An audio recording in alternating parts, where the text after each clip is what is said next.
పల్నాడులో నిరుద్యోగులతో సమావేశమైన తర్వాత హరీష్ రావు మీడియాతో మాట్లాడుతున్నారు. అలా చూద్దాం. కూడా డిమాండ్ చేస్తా ఉన్నాం. గ్రూప్ 1, గ్రూప్ 2, గ్రూప్ 3, గ్రూప్ 4 వీటిలో కూడా అనేక ఖాళీలు ఉన్నాయి.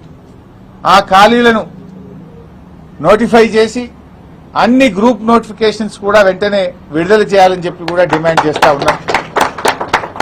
మేమెక్కడో మాట్లాడతలేం. నిరుద్యోగుల మధ్య నిరుద్యోగులు ఆహ్వానిస్తే వాళ్ళ దగ్గరికి వచ్చి వాళ్ళ సమక్షంలో మాట్లాడుతున్నాం. నువ్వు అసెంబ్లీలో కూర్చొని పిల్లలు నోటిఫికేషన్లు వద్దంటున్నారు, మాకు జాబ్ నోటిఫికేషన్లు వద్దని ధర్నాలు చేస్తుందని డ్రామాలు బంద్ చేయి. పిల్లలే అడుగుతున్నారు నోటిఫికేషన్ కావాలని. ఆ పిల్లలు నా దృష్టికి తెస్తే పిల్లల పక్షాన నిరుద్యోగుల పక్షాన నిన్ను ప్రశ్నిస్తా ఉన్నాం. చిల్లర మాటలు కాదు కావాల్సింది, జాబ్ నోటిఫికేషన్లు కావాలి. ఏమైంది నీ జాబ్ క్యాలెండర్? అసెంబ్లీలో జాబ్ క్యాలెండర్ గా విడుదల చేసినావు, అది చిత్తు కాగితం అయిపోయింది. నీ జాబ్ క్యాలెండర్ లో ఒక్క నోటిఫికేషన్ వచ్చిందా? నీ జాబ్ క్యాలెండర్ లో చెప్పిన ప్రకారంగా ఏ డేట్ కైనా నీ జాబ్ క్యాలెండర్ విడుదల చేసిన తర్వాత ఒక్క నోటిఫికేషన్ రాలేదు. నీ జాబ్ క్యాలెండర్ జాబ్లెస్ క్యాలెండర్ అయిపోయింది. స్క్రాప్ చిత్తు కాగితం అయిపోయింది నీ జాబ్ క్యాలెండర్. నీ మాటలు బోగస్, నీ చేతలు బోగస్, అంతా బోగస్ అయిపోయింది కాంగ్రెస్ ప్రభుత్వం.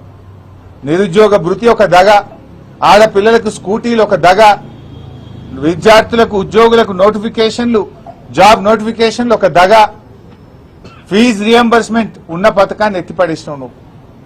ఇవాళ చదువుకునే పిల్లలకు ఫీజు రియంబర్స్మెంట్ లేకుండా విద్యకు కూడా పిల్లల్ని దూరం చేస్తా ఉన్నావు.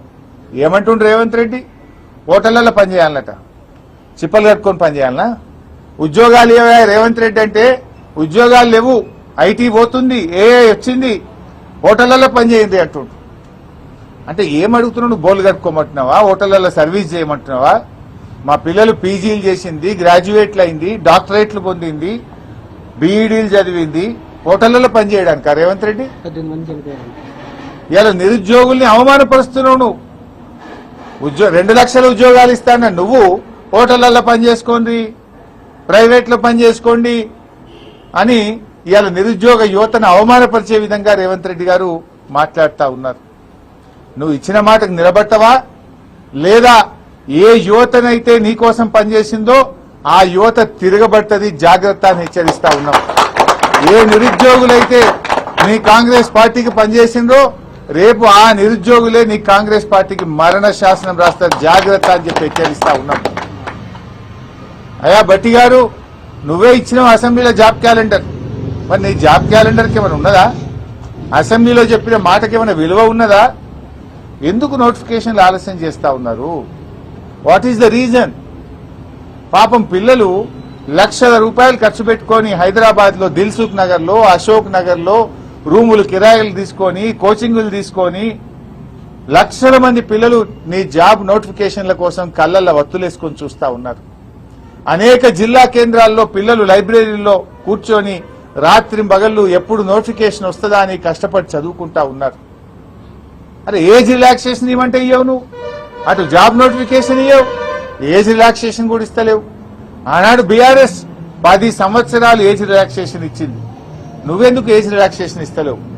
ఎందుకు దాన్ని 34కే పరిమితం చేస్తా ఉన్నావు? ఎందుకు మొండి పట్టుదలకు పోతా ఉన్నావు? ఆ రోజు ఏమన్నావు? ఉద్యోగాలకు అప్లై చేసుకునే వాళ్ళకు ఫీజులు కూడా ఉండయి అన్నావు. మళ్ళీ ఫీజులు పెడుతుండే, ఇప్పుడు ఫీజులు ఉండయి, ఫ్రీగా అప్లై చేసుకోవచ్చు అని మాట్లాడినావు. మరి ఇప్పుడు ఎందుకు ఫీజులు పెడుతున్నావు? ఫీజులు ఎందుకు పెడుతున్నావు? మేము భోజనాలు పెడతాం, ఫీజులు ఉండయి, మేమే కోచింగ్లు ఇస్తాం, మేమే